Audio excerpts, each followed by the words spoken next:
Para number 22, Surah Fatir, ayat number 28. औज़ुबिल्लाहि मिनश्शैतानिर्रजीम, बिस्मिल्लाहिर्रहमानिर्रहीम।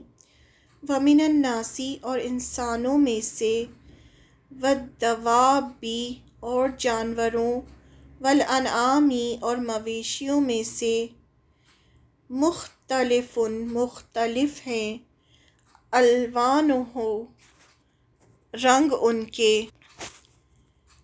उनके कज़ालिका, इसी तरह, इन्नमा, बेशक, यख्शल्लाह, डरते हैं अल्लाह से, मिन इबादिही, उसके बंदों में से, अल उलमाउ, उलमा ही, इन्नल्लाह, बेशक अल्लाह, अज़ीज़ुन, बहुत ज़बरदस्त है, गफ़ूरुन, बहुत बख्शने वाला है। और इंसानों और जानवरों और चौपाओं में से ऐसे हैं जिनके रंग मुख्तलिफ हैं, यानी अलग अलग रंग के हैं। हकीकत ये है कि अल्लाह के बंदों में से सिर्फ़ इल्म रखने वाले लोग ही उससे डरते हैं। तो अगर हमें चाहिए कि हम तक़वा हमारे अंदर पैदा हो, तो हमें इल्म हासिल करना चाहिए, क्योंकि यहाँ कहा जा रहा है कि जो इल्म वाले होते हैं वही अल्लाह से डरते हैं। बेशक अल्लाह ज़बरदस्त और माफ़ करने वाला है। इंसानों और जानवरों और चौपाओं में से ऐसे हैं जिनके रंग मुख्तलिफ हैं। इंसानों, जानवरों, चौपाए, सब को अल्लाह ने अलग अलग रंग का पैदा किया। पेड़ पौधे, फूल, सब एक ही ज़मीन से उगते हैं, लेकिन सब अलग अलग रंग, खुशबू और जायके के होते हैं। पहाड़ भी अलग अलग रंग के होते हैं। एक माँ बाप के दो बच्चे भी एक जैसे नहीं होते। ये निशानी है कि इस कायनात को किसी ज़बरदस्त हिकमत वाले ने पैदा किया है, जिसके पास हर चीज़ के लिए नए से नए रंग और डिज़ाइंस हैं, जो किसी और के बस की बात नहीं।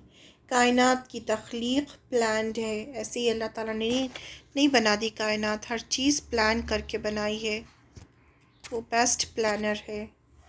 कुछ लोग जो अक़ल से काम लेते हैं, वो इन निशानियों को देखकर अल्लाह की अज़मत को पहचान लेते हैं कि इसको बनाने वाला कोई ज़बरदस्त हिकमत वाला है। इन्हीं के दिल में अल्लाह की खशियत पैदा होती है। जिनको अल्लाह की अज़मत का इल्म और उसकी समझ होती है।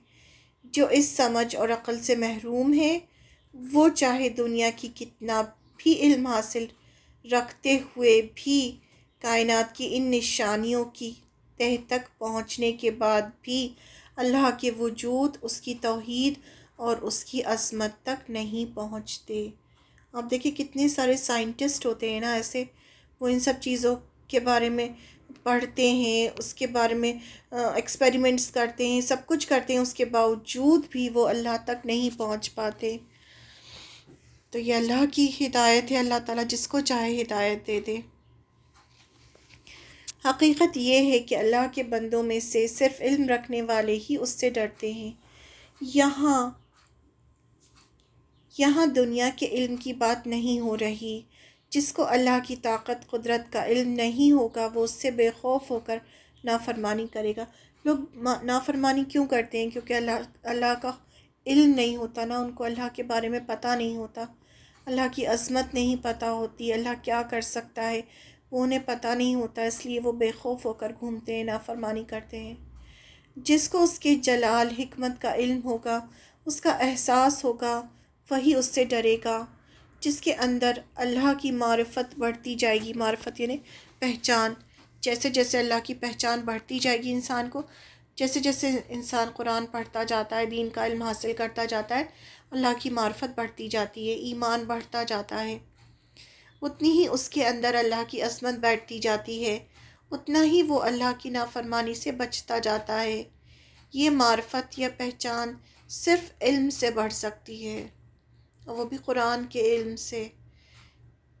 सिफ़त इल्हामी का इल्म ज़रूरी है, यानी ये जो इल्हामी किताब है क्या है? कुरान मजीद, आसमानी किताब, इसका इल्म ज़रूरी है। उलमा कौन होते हैं? वो हैं जिनके अंदर अल्लाह की खशियत हो, यानी अल्लाह का डर हो। आलिम वो है जो अल्लाह को बिना देखे डरे, जो अल्लाह को पसंद हो वो करे, और जिससे अल्लाह ने मना किया हो उससे रुक जाए। اللہ بے شک اللہ زبردست اور معاف کرنے والا ہے۔ وہ ایسا زبردست ہے کہ جب چاہے اپنے نافرمان بندوں کو پکڑ لے، کسی کی طاقت نہیں کہ اس کی پکڑ سے بچ جائے۔ عزیز ہے نا وہ، عزیز کا مطلب ہوتا ہے زبردست، کسی کو کبھی بھی پکڑ سکتا ہے۔ وہ غفور ہے، یعنی اس کی درگزر اور معاف کرنے کی صفت ہے۔ یہ اس کی درگزر اور معاف کرنے کی صفت ہے جس کی وجہ سے ظالموں کو مہلت دیتا ہے کہ وہ پلٹ آئیں اور باز آ جائیں۔